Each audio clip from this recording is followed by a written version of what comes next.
just so many people, it's just a waste of time. Be in your lane, you know, I feel like everyone's got a skill that they can do with their hands that they can monetize. You know, I was always great at writing, so I can write a book. You know, people ask me to proofread stuff, to write stuff, to write those strongly worded emails. I get my friends to do that a lot, you know. Everyone's got a skill that they can monetize, and having that confidence, self-belief is really important. And just go for it. You just have to keep challenging yourself. I'm so dedicated to growing and developing. Honestly, I really am. I thought, okay, after uni, after a little degree, that's it, I don't have to learn. But now I'm learning something new every day. And that's so important. And your kids will see that hunger. Hello, ladies and gentlemen. Welcome back to Conversation with myself, Francis Koh. Today, we have an amazing show ahead in celebration for International Women's Day. We thought it's only right we bring up a woman who's got more experience than your average woman when it comes to women. I don't know if she agrees with that or not. A mother of two, an author, a data analyst. They say numbers don't lie. She knows all about numbers. So I have to get this show on point or else she'll blow me out the water when it comes to data.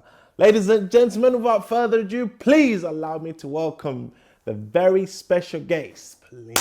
How are you, my dear? How are you? Francis. Welcome to the show. I know. Thank you for coming. It's been a while since we tried to make this show happen, but it's here. And happy International Women's Day. Thank you so much. Let's start on that. What is your view on International Women's Day? Do you think a day dedicated to women is enough, or should it be more? I think a day is enough. Some may not agree, but yeah, I think a day is enough. I mean, March is great because we do have Mother's Day as well, and yeah, I'm for Mother, I'm for March. So yeah, no, I think it's cool, and yeah, just recognise it and celebrate it in our own special way. So is it fair to say you lot got Mother's Day, Valentine's Day? Valentine's Day is for both. Valentine's Day is not for both. Okay. Guys, help me out. Is Valentine's Day for both? I love it.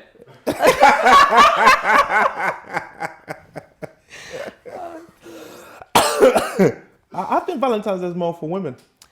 It's for us, but obviously it's a contribution. Okay. You guys give, we receive. So it's actually interesting you say you think one day on International Women's Day is enough, because a lot of women would say men, we get 365 days, and why only one day to you women?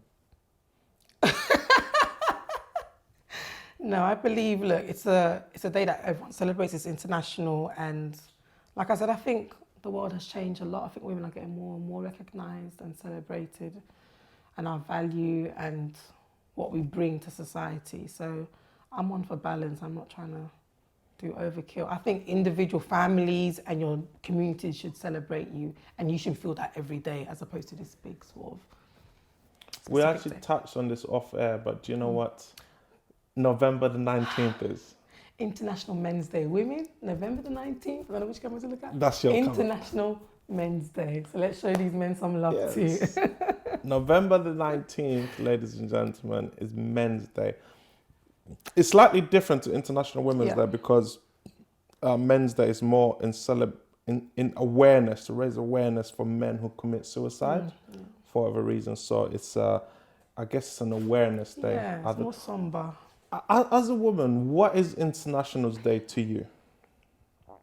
To be honest, I don't really, I mean, I hear it now. I don't say Happy International Women's Day to every woman I meet or see. I just think, again, it's just great to have something in a calendar that is internationally recognised. I think it shows progression. Now I'm hearing about Grandparents' Day, this day. So I think it's just great that people are being celebrated. But for me, I think it's just great that it's on the calendar and people are aware, especially for men to be aware, especially for children to be aware. Because, you know, sometimes women, we don't feel appreciated. We do so much, you know, in terms of the family and things.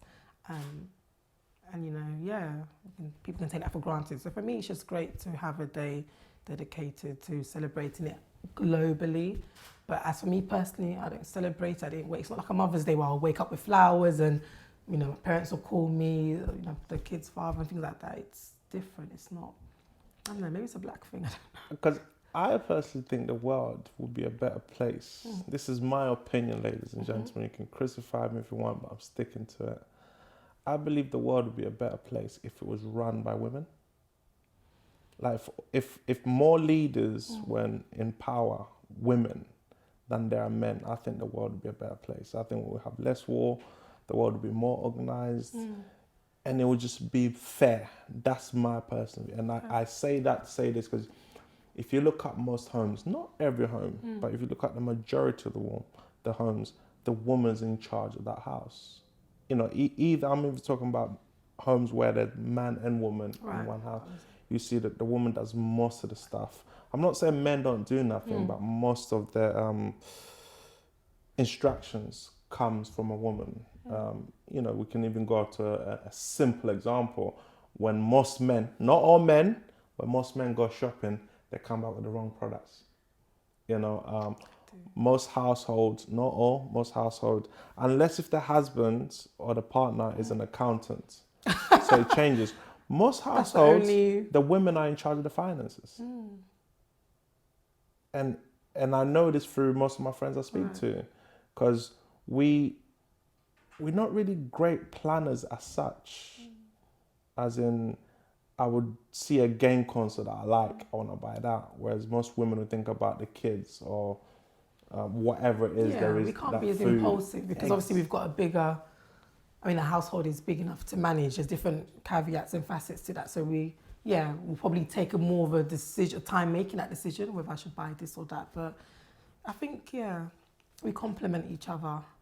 And I think that's the way it's supposed to be. Two of the same never works. I think a complement, a healthy complement. Hopefully, I mean, that's up to everyone to manage their household, but we're striving for a healthy complement and balance, as opposed to competition, or you don't do this like me, I don't do that, I mean, we're not supposed to. So yeah. That is true.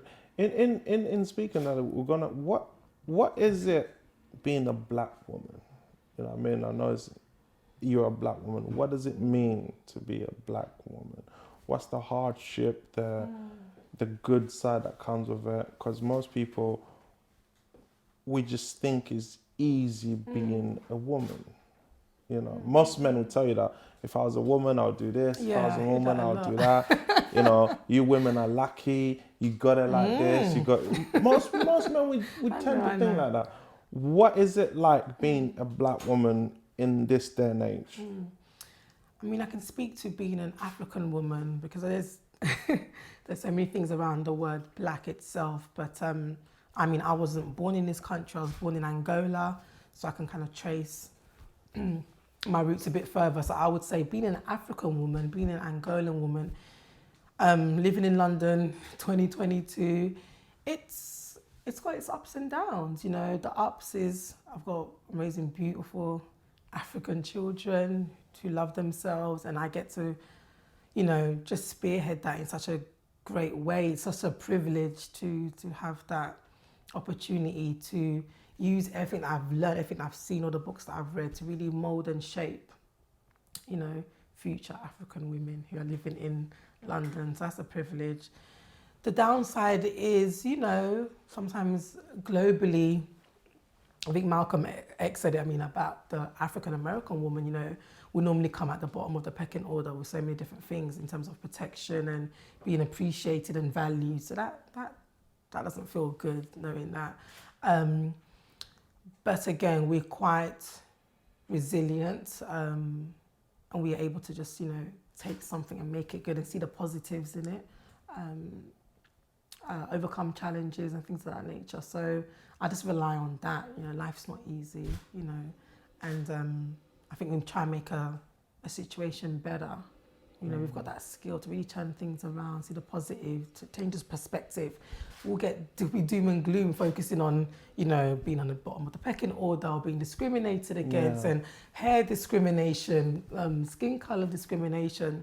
We can't focus on that. We need to really uplift ourselves with our good qualities. And we know what our good qualities are because the world and other women of other races are trying to take those good qualities and attributes and assets. So we need to focus on that. So yeah, being an African woman is amazing. I love my culture, I love my identity. And I can say that now in my early 30s, because I couldn't say that for a long time, but I love it. Because it's funny you say that because we're going back through 360. Because I remember when I first got to this country, it was hard being an African. The Jamaicans were They were slewing. whoa, yeah, all you Jamaicans. Wow, It wasn't just the Jamaicans. it's funny now because my kids are half Jamaican. Oh, no. The missus is Jamaican, so Lord knows what he was doing.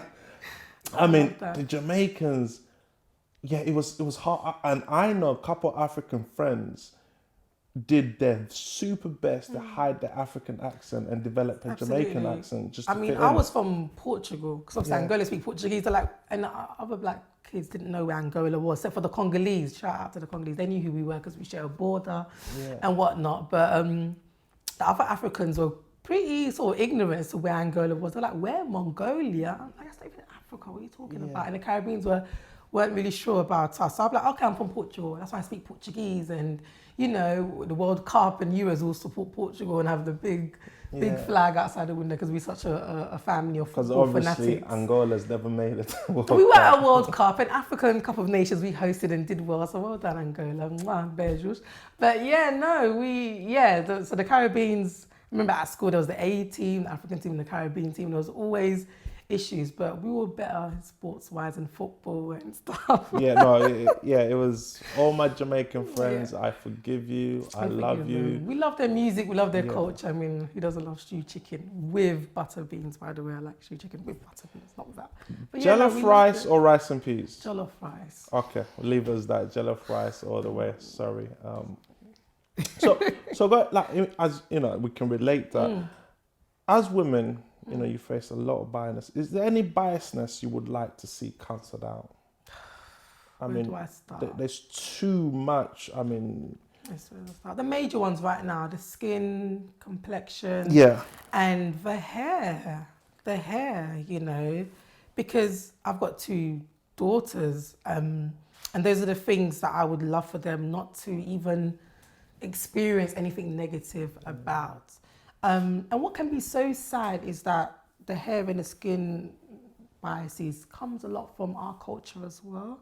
So, you know, educating, especially the older women who obviously came through even more kind of colonialism and thoughts about, you know, skin complexion and stuff and hair type. I mean, I had my hair relaxed when I was 9 years old. It was long, it was thick, and it's a way to manage it. My children are 6 and 5. I wouldn't dare relax their hair. I wouldn't even think of it. Have you had that conversation with them about their hair? Mommy, my hair is not pretty. No, I haven't. But I was. They couldn't watch no cartoons that weren't reflective of them. They weren't allowed whatsoever. none. They were not allowed to have any dolls that were not their complexion or near enough their complexion. So they grew up watching Bino and Fino, shout out to them, Achille and Me, Little Bill, whatever you think about Bill Cosby, but Little Bill is dope. What else we watch? Umbongo Kids, a lot of African types of cartoons. Jojo and from Grandma? young, Jojo and Gran, of course, is obviously a bit more newer.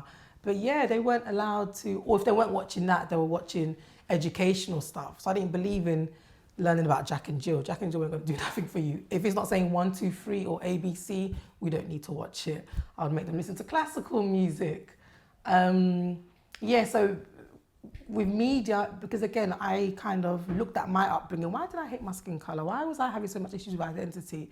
And the media that I was imbibing was like 99.9% non-black. So why would I not have issues or want to be Britney Spears and Christina Aguilera as opposed to Kelly Rowland from Destiny's Child or Jamelia and our Shores, you know, because what was I taking in? What are the TV shows? Grange Hill and Goosebumps and Sweet Valley High, old school, I know, but when I was analysing myself, I was like, okay, so maybe the media has a big impact. Okay, then let me reverse it. Let me see what would happen if my girls only watched representative media.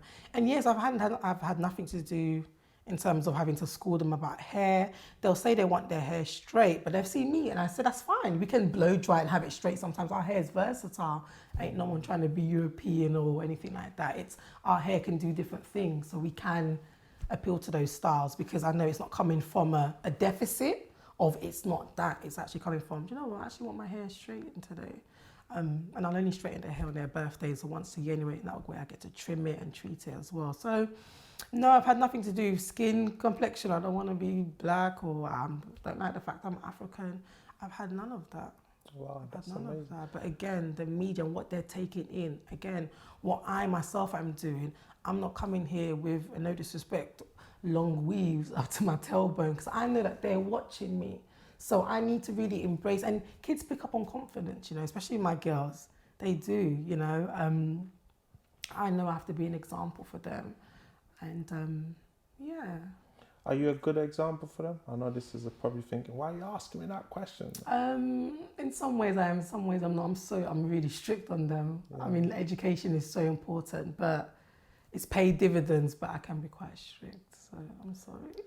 No, don't be so... I know that they've got so much potential, you know. Yeah. Like, my 5-year-old is such a genius, you know. She knew how to 2 times say 1, 3 times say what, 2 years old. She could read at 2. Wow. Yeah, it was then, and you know, and my first Amma as well. She's incredible, reading from a young age. But again, I always had books. I like the way you threw in, newspapers. and you realise I might watch this one day.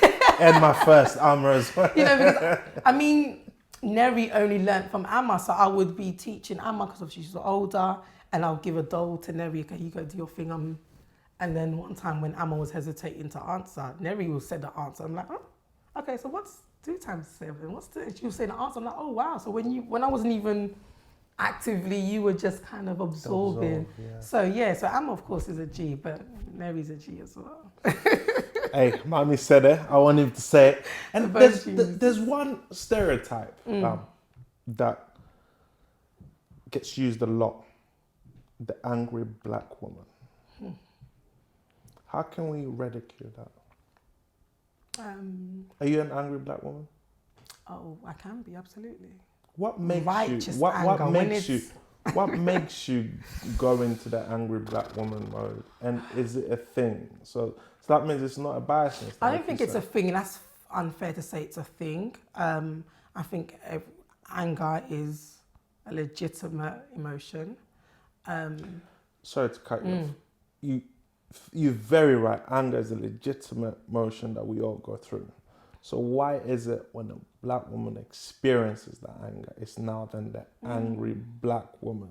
I've never heard the time angry white woman or angry Asian woman or angry whatever woman. It's always the angry black woman. What is it about the black women that get that labelled with them? I think the media, I think the stereotypes haven't been great. Or I think when maybe other cultures or races I've seen us legitimately angry, that's the label they want to stick. That's what they want to remember, as opposed to the rest. But yeah, I think stereotypes haven't made it great, and the media haven't made it great.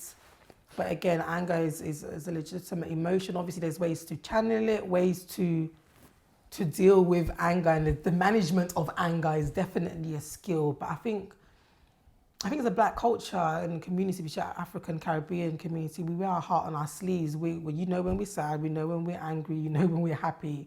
We're very expressive. We're not trying to do this dubious, manipulative, smile in your face, stab in your back. If we're angry, especially if we feel like it's legitimate, we will tell you. We're not beating around the bush, we've grown. So, and I think maybe we've seen that as well in the adults around us who are able to express their anger, not try and hide it and mask it. So we feel like, you know, it's okay to show you're angry.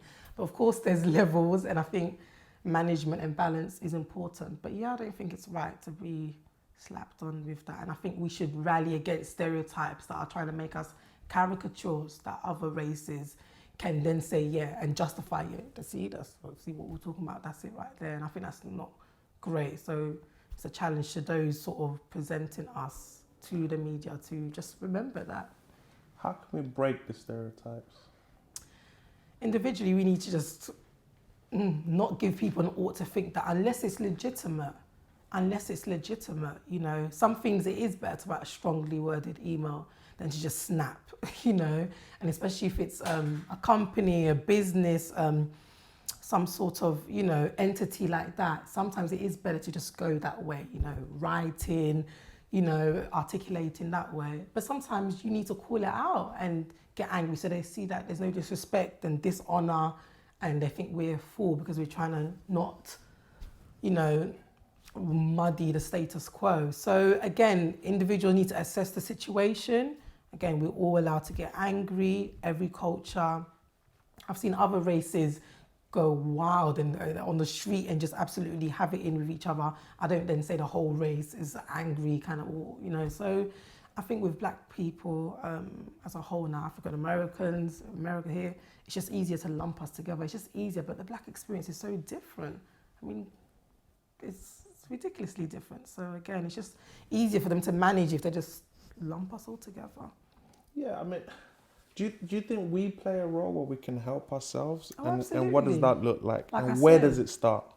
It starts individually, it starts from home. Our parents, you know, we have to teach our children and give them context for anger. And they will see, I mean, children, you don't have to say much, they're watching everything. And again, like I said before, balance, picking when we are wilding out on someone because they need to know there and then it's disrespectful. For if someone has just, you know, touched you inappropriately, you ain't writing no email, you need to let them know there and then, you know, how dare you on a tube or whatever. And again, at work, perhaps going off on your co-worker isn't a great, maybe a great strongly worded email to HR, you know, just presenting everything succinctly, boom, break it down. That could work better in your favor as opposed to then work tarring you with this brush of, you know, you can't control yourself. Because this is the element of control. You need to be able to, even in the anger. When our kids annoy us, we can't just every day just wild out and go crazy on them. There needs to be restraint, and that's maturity, and that's life experiences will teach you that you can't keep going off on one, you know. Yeah. So yeah. Do you think most of the things that we go through as a race is something that we see our parents doing as an example, and then we grow up thinking that's the norm?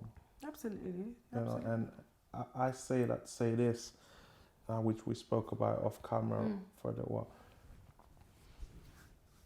I can't remember much times when my dad took me to the park when I was a kid. I know he did, but not as often as I do with my daughter. So do you think things like that shape us who we are? Absolutely. I think it makes you want to either do different, you know, and really go out of your way to be different. Or, you know, for some people, it depends on your personality type, it make you think, you know what, I didn't get a lot of that and I was okay and I eventually got over it. Probably not, if you're saying that, you probably didn't get over it. But yeah, it depends on personalities. I remember hearing this anecdote about a man who used to drink a lot and had 2 sons. One son was like, I'm never going to touch alcohol ever. I don't know if this story is true or not. And then the other son was like, oh, well, Dad didn't. Yeah, he beat us. And yeah, it was tough, but we got over it and follow the same line. So it depends what angle you want to take when you don't have something. So yeah, it just really depends on the personality. What can we do and what do you do with your kids to try and make them broaden their experience of life itself? We go out. We don't have a TV in the house. You don't have a TV in the house? No. Like, not in the living room, not in the bedroom, not in the bathroom, not in the kitchen? No. No, we don't. That was purposeful as well. Again, I wanted to just, I remember when I said to you, I was kind of analysing myself. And I was like, you know what, all this media, I mean, growing up, we had a TV in every room, 3-bedroom house, TV in the kitchen. But again, the media, if unchecked and unfettered, I understand why some parents say they don't recognise their children. I think it's the media and the TV raising the kids. We've got tablets, we've got laptops, and it's very controlled. The TV is not the centre of our world at home. It's funny you say that, but see, if you said that 10 years ago, I'll be shocked. But nowadays, you're a data lady. Data has shown that less and less, more and more people are starting to watch less TV less. Yeah. So if you got tablets and you got phones, is that not the same as having a TV for us back in the day when we were growing up? I get that. But I think I would say no, only because of, again, TV was almost the centre of the home, people coming together, whereas the tablets and the phones still be individualistic. So I would compare the tablets and a phone to my Walkman or, you know, my CD player, because that's what I would do at home, because there was loads of us. I'm the middle child, 2 older brothers, 2 younger sisters. So there was 2 per room, you know, my parents in one room, me, my sister, and then my brothers, but the younger sister came a bit afterwards.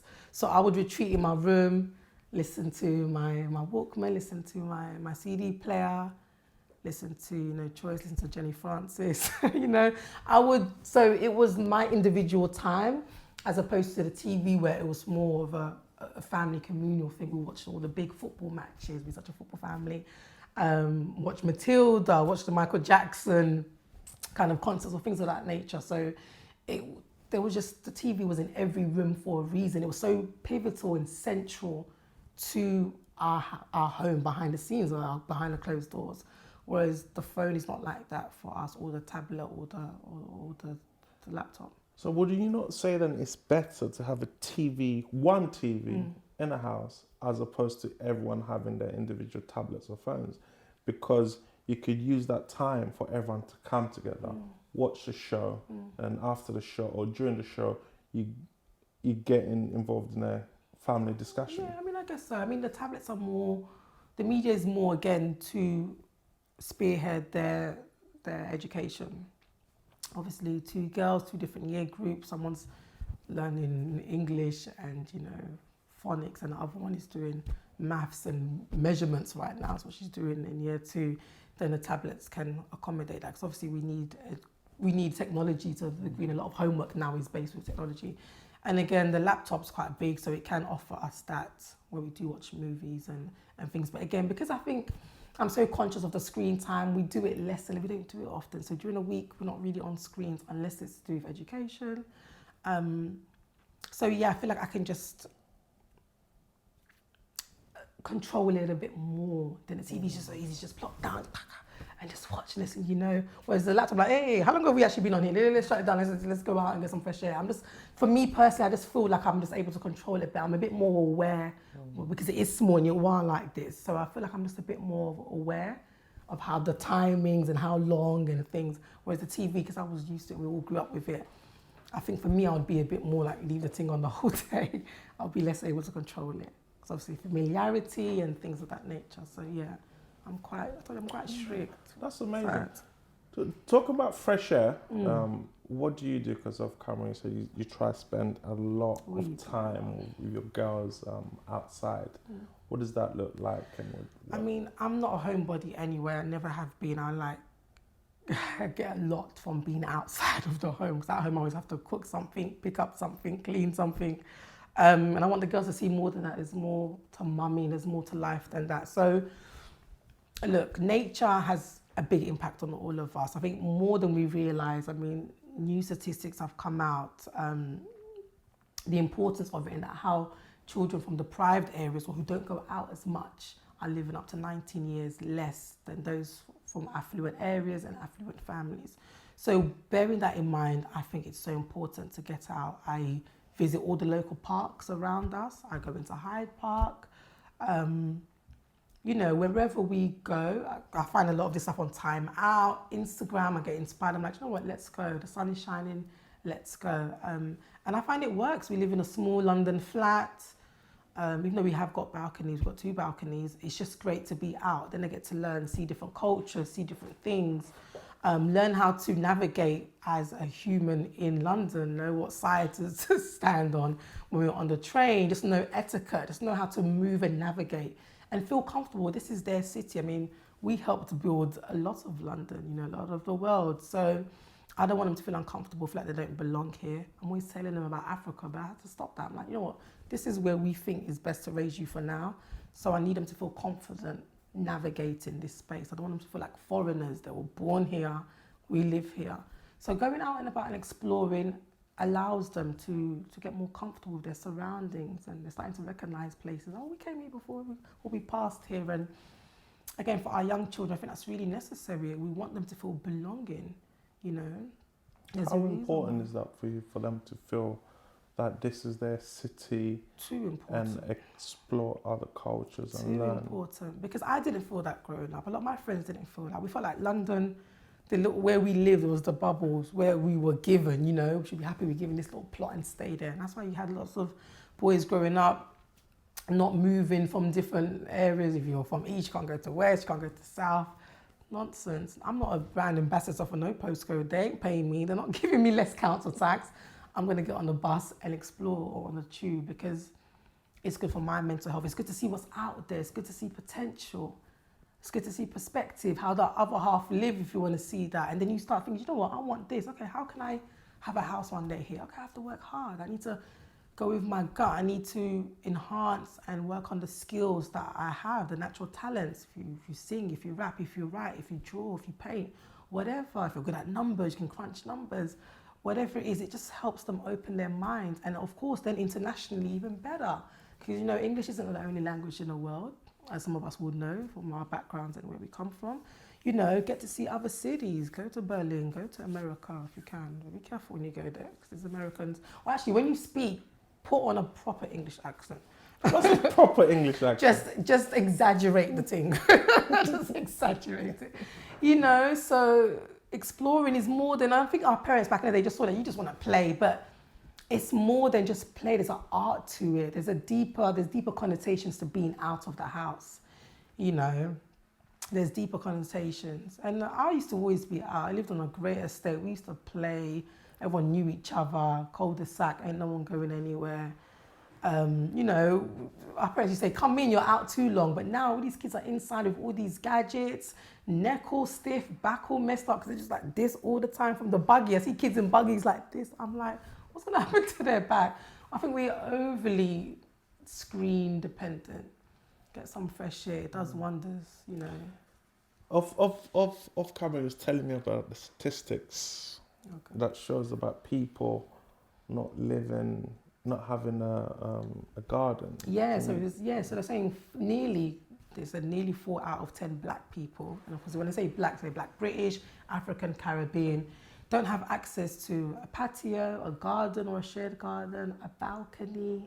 And then coupled with the other statistics that say, like, I think it was 56% of black and Asian minority children don't go out as much as their white counterparts, which is 70%.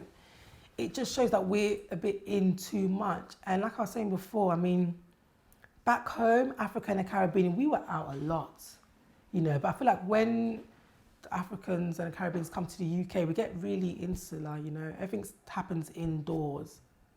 We're working indoors in offices, in places, obviously work at home where we live in, unless we're going out, parties or things, but everything's indoors. We need to be out more, you know. We need to be out more. It's good for our mental health. And that's what the article is also saying by The Guardian. It's good for your mental health, good for your physical health, to be out and about, you know. There's a reason why other cultures have. And you also said that it has an impact on how long we live. Yeah, so as in comparison to others. Yeah. So it's cutting 19 years of our life by being so indoors. You know, wow. It's good for our mental health. I mean, the other day we were in Hampstead, beautiful, went to Kenwood House. And that's amazing as well, because there was a black girl who used to live there as well, which was really rare at the time. Her name was Elizabeth Dido. So it's great historical and educational, beautiful, big manor house in Hampstead. But the grounds, absolutely spectacular. We just walked and walked, lakes, beautiful. The sun was out. It was cold, but the sun was out. And this is the country we live in, so we can't, you know, we have to get used to the weather, you know. So, but yeah, we just all felt good. They had run around, had their scooters. And when we got home, you could feel it. Everyone was well rested. Everyone kind of had that fresh air. We were now relaxed and got to have something nice to eat and chill. I mean, it was a Saturday, so I let them go on their tablets and actually just play and have fun, you know. But balance is so key. And I guess as an author for yourself, children's book writer of 2 books, where do you draw your inspiration from? The girls and the adventures. So that's the whole premise of the book. Exploring London with Amma and Neri really speaks to getting more children out. It chronicles our adventures in different places. And I put one place outdoors, which is London Zoo, and then indoors, which is Flip Out, which is a trampoline park. And which one? Which Flip Out do you go to? Oh, we've been to like 3, but because we're in East Ham is the closest. And the copy of the book comes with 20% of entry for the East Ham one. So Oh, that was really wow. dope. Yeah, it was really dope to collaborate with them. And just So have 20. them So a recognise copy of your book. If I go to East Ham Flip Out, show them the book, I get 20% off Flip Out. Yeah, you've got There's a the code. code. Yeah, So you've got come the on, code. you can't. You're reading and But flipping it's out getting for free. but it's getting warm now, so yeah, Yeah. we'll just stay on Saturday for a birthday party, which was dope. So yeah, the book really tries to inspire and encourage through the art of storytelling families to get out, because again the statistics are 56% Black and Asian minority kids go out as opposed to 70%. And there's also another statistic from Persil when they the Dirt is Good campaign a couple of years ago that said that actually 71% of children aren't doing the recommended 60 minutes outdoor time that they recommend for prisoners. So some prisoners are having more outdoor time than kids. And that's crazy, because think about growing up. I mean, outside was great. Football and playing games and hide and bike riding and just the fun that you can have. I know life in society has changed slightly. Again, we're all going towards like an insular, individualistic. But having children, kids that we can kind of spark that. We can show them daddy knew these games and mummy knows how to ride a bike. But if you guys never go out, the kids don't even know you can ride a bike. You know, the kids don't even know that you liked swimming, or when you were younger, you would do these things as well, you know. I think it's good for them to see that, oh, well, okay, mummy knows how to ride a bike, daddy, roller skates. Yeah. So you telling me there's kids out there who are not getting 60 minutes a day No. of outside time? Yeah, that's what they said, yeah. Wow. Weekday is tough. Again, we spoke about the jobs that we typically can have. Obviously, though, social mobility, a lot of people are getting great jobs and things. So during the week, okay, it must be tough. You know, you probably, if you're working after school club, by the time you get home, it's 6-ish. You got to eat, bath, and go to bed, you know, for the next day. But on a weekend, at least. So what I try to do now, I try to have Saturdays off, where I catch up with housework and stuff. And then Sundays, at least, maybe after church, we'll try and do something. So the other week, we went to Kensington, went to Not Churros, had something to eat, went to the major museums, and it took us like 2-3 hours, then we went home. It doesn't have to be anything dramatic, but they need to be seeing, you know, other kids, other families. I mean, the V&A was great. Obviously, the Science Museum, Natural History Museum, really cool. The girls like the earthquake room where, you know, stimulates an earthquake that happened in Japan a couple of years ago. So they love that. They love the dinosaurs. It's educational. You get some fresh air. Even if you're walking there, one headphone on, and you're just letting the kids kind of have that independence, you know, maneuver. Just be there with them. I think it's really important, and there's a reason why other cultures do it. There's a reason. I'm shocked by those stats. They're quite old now, so the pandemic could have made it worse, to be honest. Yeah, let's hope that's not the case, ladies and gentlemen. Exploring London. There's the first book. Which one came first? London Zoo came first. I know that because Flip Out is quite new as a company. Yeah. So Exploring London, London Zoo, and we've got Exploring London, Flip Out. When's the next one coming? And actually no, there's another one, ladies and gentlemen, which I'm going to title it Exploring London Studio Spaces. Ooh, okay. Oh, you're giving so much away. Stop. Yeah, see, Exploring London Studio Spaces. That's coming. That's in the work. Just need to iron out. Yes, need to iron out the final details, but it's on its way.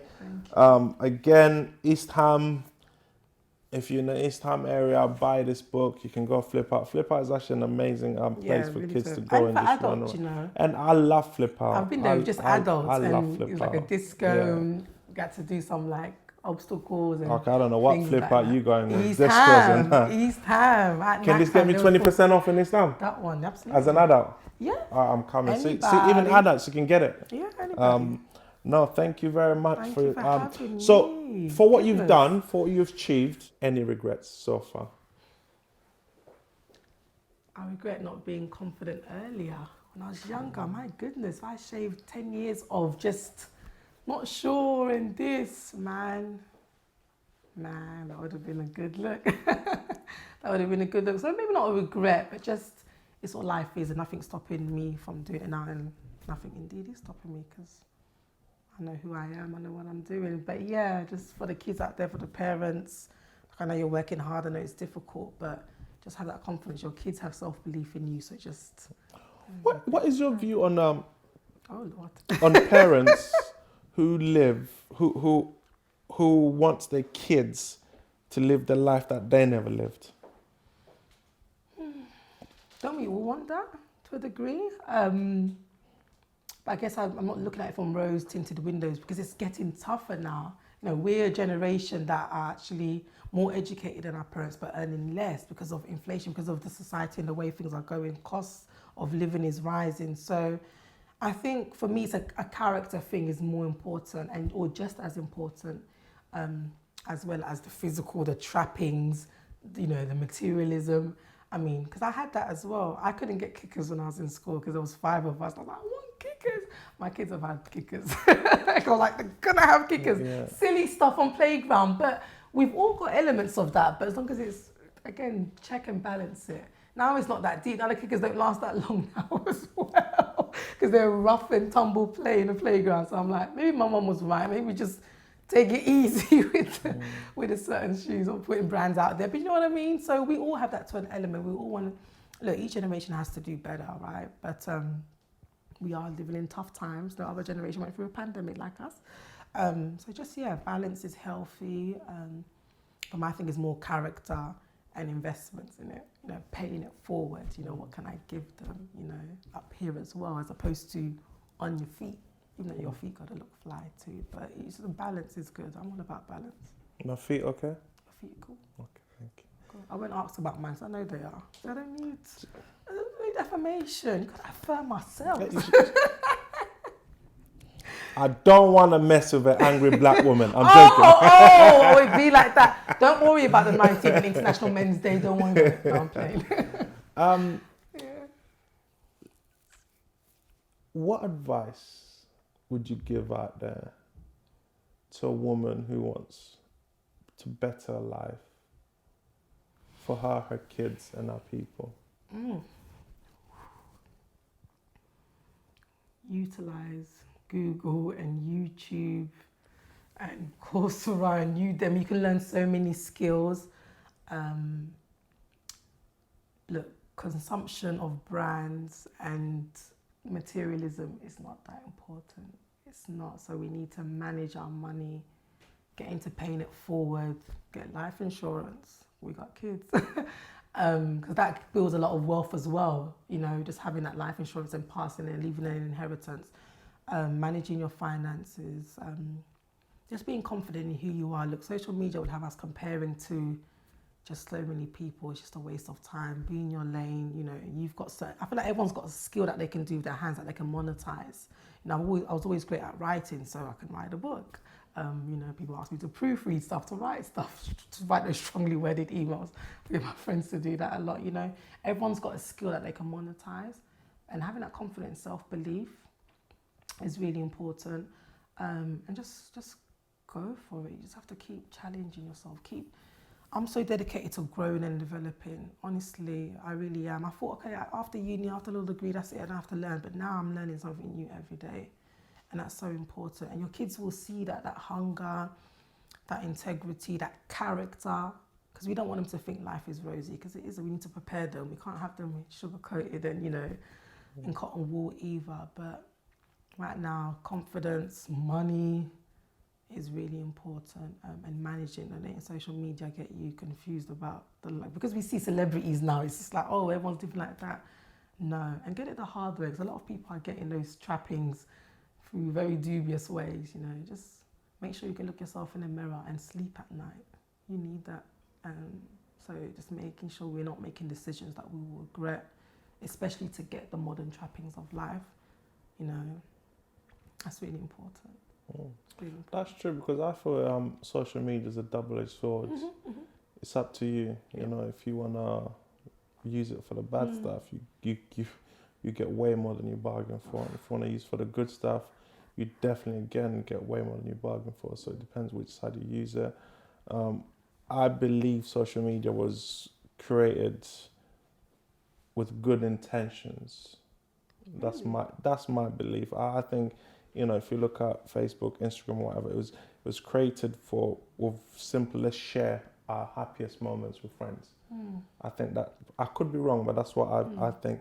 And then we as humans, some of us, not all of us, took it upon us side to explore, to exploit it for the other side to life. But that's The life. creators as well did that. Yeah. Data harvesting and mining and location and tracking and sharing information and selling our information. But again, like for me, I can be on social media. You can share my location. You can I ain't got nothing. I'm not doing anything that I can't sleep at night. Fair enough. But I think it's just like everything else in life. We have the choice now. Am I going to use social media for the good or for the bad? It's a shame that the bad stands out way more than the good. Like a bad moment on social media will go viral quicker than a quick moment.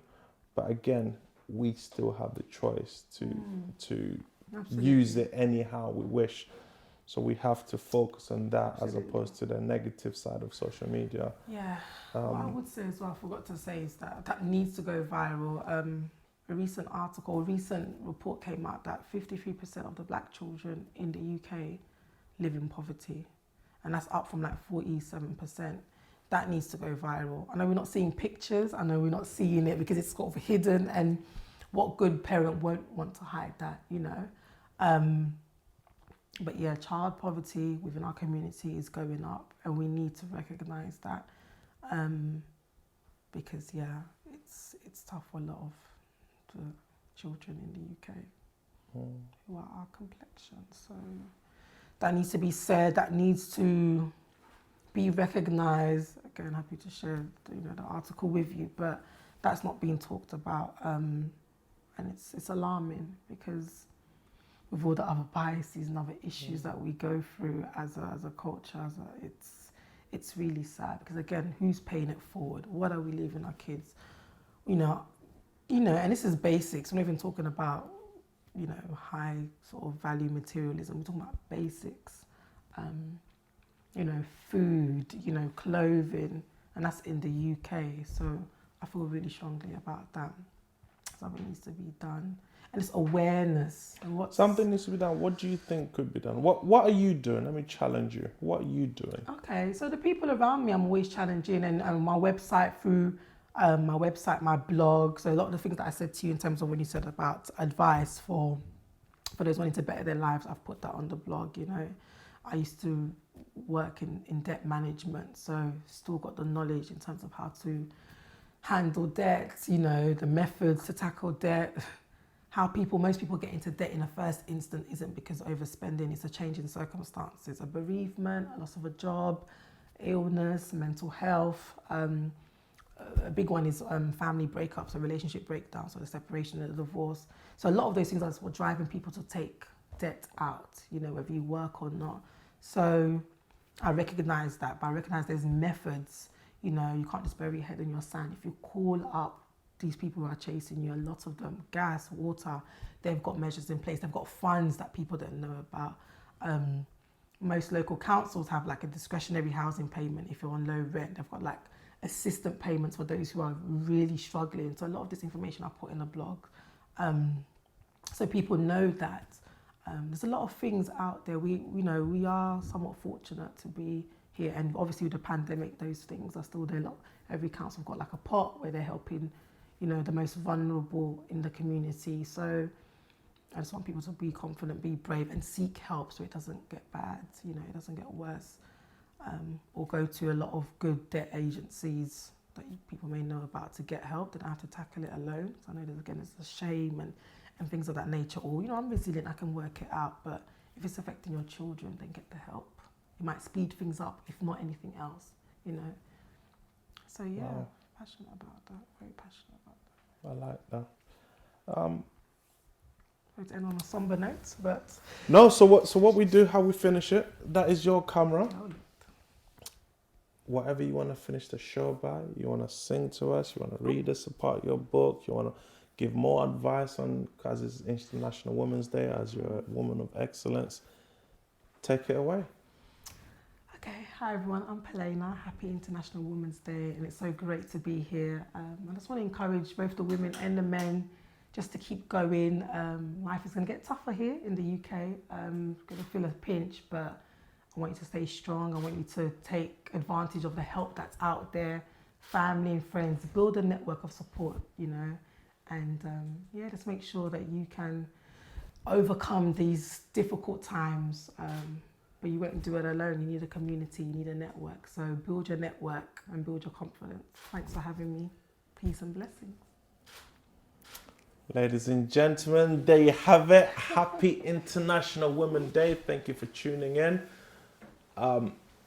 If she can do what she does, coming to the UK from a very, very young age, raising 2 kids, exploring London, she shared with us some alarming statistics that a lot of kids are living in poverty in the UK, to the point where a lot of kids don't even experience up to 1 hour a day out in the open. It's the UK we're talking about. Please do more. With that said, remember, November the 19th, International Men's Day. Not meaning to take away from International Women's Day. I've been your guest, Francis Koh. Pelena's been the host. Until next time, love, peace, and happiness. Thank you. Yes. Thank you very much. You smashed it. Great. Thank